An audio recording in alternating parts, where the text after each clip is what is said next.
Então já é um exercício. Quando você estiver lendo o livro de Provérbios, já começa a prestar atenção nisso, tá? A relação entre as duas linhas, tá? A de cima e a de baixo. Então vamos pegar a nossa escritura, tá? A nossa Bíblia, e vamos abrir em Melahim Aleph, 1 Reis, capítulo 4, versículo 32. E proferiu 3.000 provérbios, e foram os seus cânticos 1.005. Uau! Olha que coisa extraordinária, tá? Então, aqui diz que Salomão, ele proferiu 3.000 provérbios, e o número dos seus cânticos foram 1.005. Então, não é à toa que esse homem era o homem mais sábio de sua geração. Conforme os nossos sábios, até o surgimento de Shlomo, os ensinamentos da Torá eram como um poço cujas águas repousavam profundas e frias, sem que pudessem ser içadas. Então surgiu um tzadik, um justo, munido de cordas longas e resistentes para resgatá-las. Através de adágios, destilou as águas da sabedoria divina. Seus ditados as libertaram. Então, olha que coisa interessante, tá? Então, Salomão, ele teve esse mérito, tá? De trazer revelações profundas da Torá. Conforme o Talmud, Shabbat 30b, os sábios, a princípio, desejaram excluir Provérbios e Eclesiastes, ou seja, eles iam excluir Mishlei e Kohelet. Eles iam excluir esses livros do cânon, em função das aparentes contradições entre os mesmos. Imagina que perda seria. Imagina se o livro de Provérbios e Eclesiastes não fizesse parte da Bíblia que hoje existe. O quanto a gente perderia, né? Em seguida, ao conciliarem as suas dúvidas iniciais, ambos os livros foram merecidamente reintegrados à norma. Talvez por este motivo, os dois escritos, juntamente com Shir Hashirim, o Cântico dos Cânticos, Cantares, ainda não desfrutavam da merecida difusão, quando o rei Hisquiarro, Ezequias, os reforçou, instilando os sábios daquela geração a se aprofundarem no seu estudo, elevando-os a um nível de Kedushá, santidade, divulgando-os amplamente. Não há dúvida de que a autoria do livro seja de Shlomo, Salomão, mas foram os homens de Hisquiarro, Ezequias, que copiaram os diversos rolos, editando-os na forma atual, tá? Então, esse mérito aqui, tá bom? Foi de um descendente, tá, de Shlomo, que foi o rei Hisquiarro, o rei mais justo que já existiu em Israel em todos os tempos, tá bom? Foi o rei Hisquiarro, tá? Ezequias, tá bom? Em português. Então, ele teve esse mérito, ele que era um descendente de Davi, de Salomão, tá bom? Ele teve esse mérito de encarregar alguns homens, tá? Para que estivessem difundindo esses livros de Salomão, que eram um antepassado seu, tá bom? E Ezequias, Hisquiarro, encarregou alguns homens com a seguinte tarefa: eles deveriam copiar os diversos rolos e editá-los na forma atual, como a gente tem hoje, tá bom? Então vamos lá. O homem mais sábio do mundo, aquele que reinou aos 12 anos de idade, olha que coisa interessante, tá? A escritura não diz, tá, a idade que ele tinha quando ele começou a reinar, mas a gente percebe que ele falava, olha, eu não passo de um jovem, né? Quando ele viu que estava diante da responsabilidade de governar a nação de Israel, tá? Então, embora a escritura não mencione a idade dele, tá? Contudo, a tradição em Israel diz que Shlomo, ele tinha 12 anos de idade. Agora, você imagina aí, você com 12 anos de idade, tá? Imagina você receber a responsabilidade de governar uma nação inteira, ou seja, governar sobre 12 tribos, tá? Porque o nosso povo de Israel é composto por 12 tribos. Durante 40 anos, como seu pai, e faleceu aos 52, como Shmuel. Ele começou a reinar com 12 anos de idade. Ele reinou por 40 anos, ou seja, o pai dele, tá? Melech David, ou seja, o rei Davi havia reinado também por 40 anos. Só que Davi se assentou no trono, tá? Com 30 anos e morreu com 70, ou seja, reinou 40 anos também, igual o filho dele, Salomão, Shlomo, só que Davi viveu mais, tá bom? Começou a ser rei com 30 e reinou 40 anos, morreu com 70. Já Shlomo, seu filho, ascendeu ao trono, né, subiu ao trono com 12 anos e reinou 40 anos também, tá? Então ele morreu com 52, quer dizer, relativamente jovem. E ele faleceu com 52 anos, assim como Shmuel, tá? Samuel, aquele mesmo que você vê sendo mencionado nas escrituras, tá? Shmuel foi quem ungiu os 2 primeiros reis de Israel, a saber, Melech Shaul, ou seja, o rei Saul, da tribo de Benjamim, e posteriormente Melech David, ou seja, o rei Davi, da tribo de Yahudá, Judá. E que dentre todas as tentações materiais escolheu a sabedoria, ou seja, Shlomo, Salomão, teve várias tentações materiais, ele poderia escolher qualquer coisa, o Criador apareceu para ele em sonhos e falou que ele poderia pedir o que ele quisesse, mas Shlomo, tá, que segundo a tradição tinha 12 anos de idade, mas independente da tradição, pela escritura a gente vê que ele era extremamente jovem, ele preferiu a sabedoria do que as tentações materiais. Então, mesmo esse homem chamado Salomão, Shlomo, ele não se iludia. Qualquer falha, por ínfima que seja, é sempre uma falha a ser corrigida. Tá? Então, a gente aprende isso no livro de Mishlei, Provérbios. Indiscutivelmente, os provérbios são uma lição de vida. Cada palavra poderia preencher livros e mais livros, tamanho seu vislumbre e saber.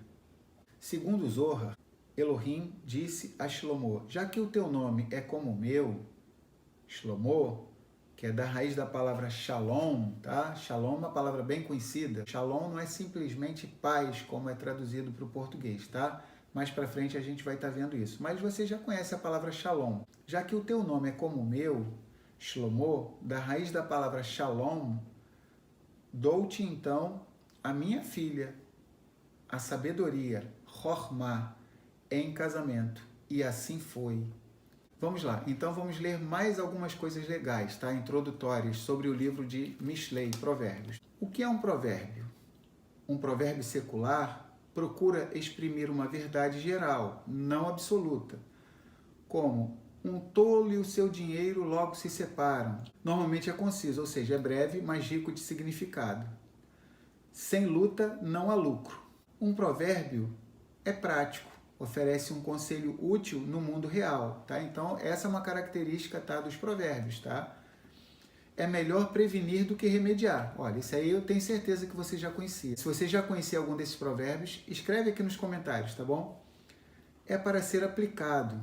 O leitor deve considerar as mudanças que precisa fazer em sua vida à luz do provérbio. Então, o provérbio vai fazer a gente refletir, pensar em coisas que a gente precisa mudar na nossa vida, tá?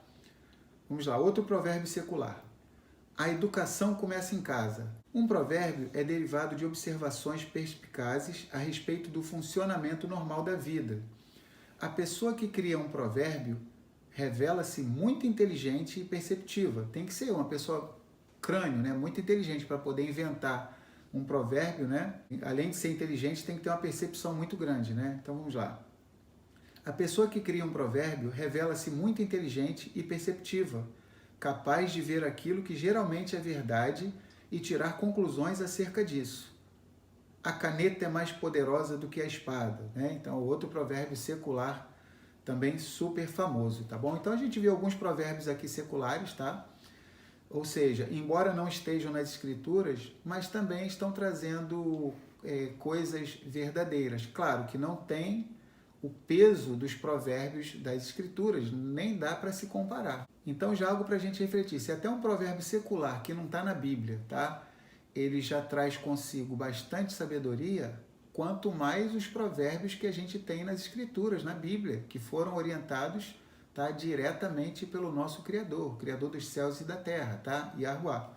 Além disso, os provérbios, no livro de provérbios, na Bíblia, são também divinamente inspirados. Uma vez que procedem de Elohim, sabemos que eles são verdadeiros e podemos estar certos de que são benéficos. Então, vamos ler aqui Provérbios 16, 20. Olha que interessante, olha.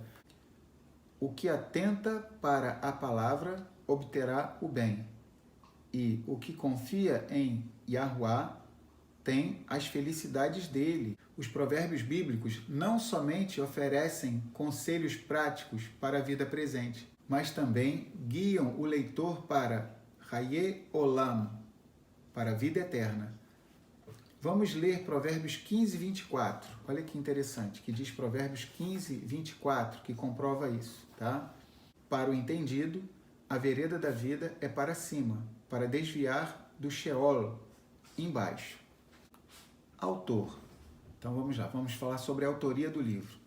A Shlomo, a Salomão, são atribuídos os provérbios nos capítulos 1 até o 29, ou seja, Provérbios tem 31 capítulos. Do capítulo 1 até o 29, eles são atribuídos a Shlomo, tá? Salomão. Então a gente vê isso no capítulo 1, versículo 1, capítulo 10, versículo 1. A evidência bíblica de que Shlomo, Salomão, era sábio e um colecionador de ditados sábios. Os capítulos 1 até o 24 de Provérbios, Mishlei, podem ter sido escritos durante o seu reinado, ou seja, o reinado de Shlomo. Os provérbios nos capítulos 25 até o 29 são provérbios de Shlomo, compilados pelo rei Hizquiarro, conforme eu havia falado anteriormente, tá? Pelo rei Ezequias. Já os dois últimos capítulos, ou seja, o capítulo 30 e o 31, são atribuídos, respectivamente, a Agur, tá? O capítulo 30 de Provérbios, e a Lemuel, o capítulo 31. A respeito de quem nada mais é conhecido. Então a gente não tem outras informações deles nas escrituras. Eles escreveram os dois últimos capítulos de Provérbios, o capítulo 30 e 31. Um editor foi inspirado a reunir os provérbios de Shlomo, Agur e Lemuel no livro que hoje possuímos. Então olha como é que o Criador faz as coisas. Shlomo, ele escreveu a maior parte do livro. Agur e Lemuel concluíram o livro, escreveram os dois últimos capítulos, e o Criador deu sabedoria a alguém usado por ele que estivesse reunindo todos esses provérbios e colocasse, tá, da maneira que nós temos hoje. Então a gente lembra até de um versículo bem conhecido, tá? Em 1 Coríntios, Corintim Aleph, capítulo 3, né? Em que Shaul Hashaliah, o apóstolo Paulo, diz: Shaul, Paulo, plantou, Apolo regou e Elohim deu o crescimento. Todavia, nem o que planta é alguma coisa e nem o que rega, mas sim Elohim que dá o crescimento. Vamos agora para o contexto histórico. O reinado de Shlomo representou o auge da prosperidade para a nação de Israel. Esse período testemunhou a maior extensão do território e havia paz e comércio internacional, conforme nós podemos ver, tá, claramente em Melahim Aleph, 1 Reis, capítulo 4, do 20 até o 25, Melahim Aleph, 1 Reis 10, do 21 ao 29 também, tá?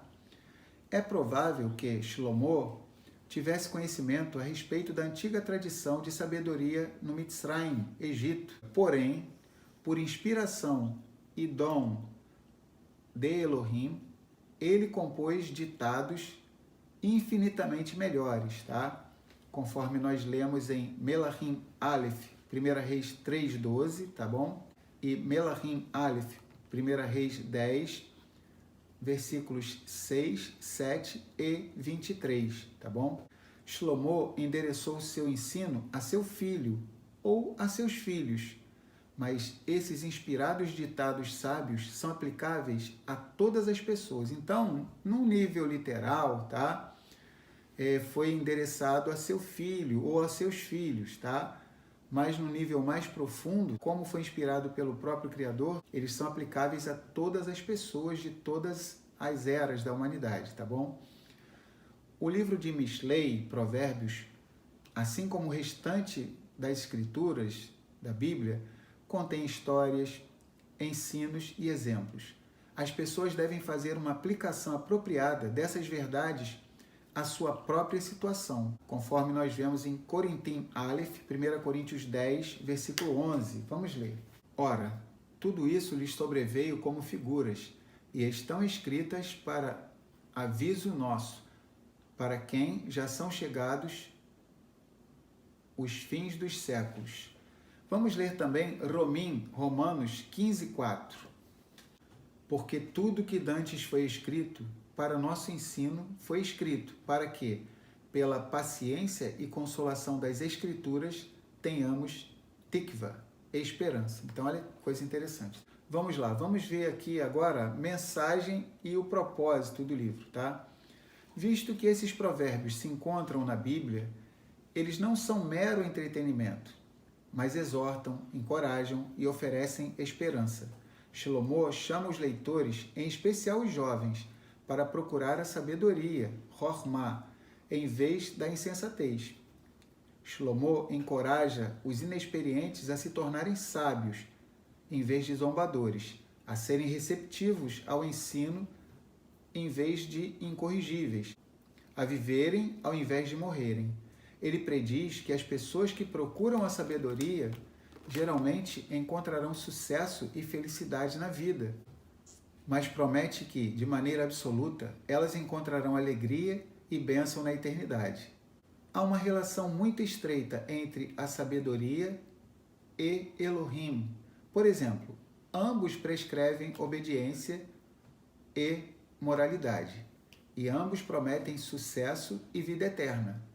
Eles estão relacionados porque a sabedoria pressupõe o temor de Elohim, porque Elohim é a fonte deste conselho piedoso e inspirado, e porque Elohim é quem garante as bênçãos que a sabedoria promete. Os benefícios da sabedoria e os de Elohim são os mesmos. Aquilo que a sabedoria promete é aquilo que Elohim concede, conforme nós vemos em Provérbios capítulo 4, do versículo 4 até o 8. Vamos ler. Então ele me ensinou e disse: que o teu coração agarre a minha palavra, guarda os meus mandamentos e vive, adquire entendimento. Não te esqueças e não te afastes das palavras da minha boca. Não a desampares e ela te guardará. Ama-a e ela te protegerá. Sabedoria é o principal. Adquire sabedoria. Sim, adquire entendimento com todas as tuas posses. Levanta-a e ela te exaltará. Se tu a abraçares, ela te honrará. Então, olha que texto maravilhoso, tá? De Provérbios, Mishlei, capítulo 4, do 4 até o 8, tá bom? Vamos ver agora a estrutura do livro de Provérbios, tá? O livro de Mishlei, Provérbios, é do gênero de sabedoria. Os livros de sabedoria consistem em observações de autores inteligentes sobre o mundo e as pessoas nesse mundo.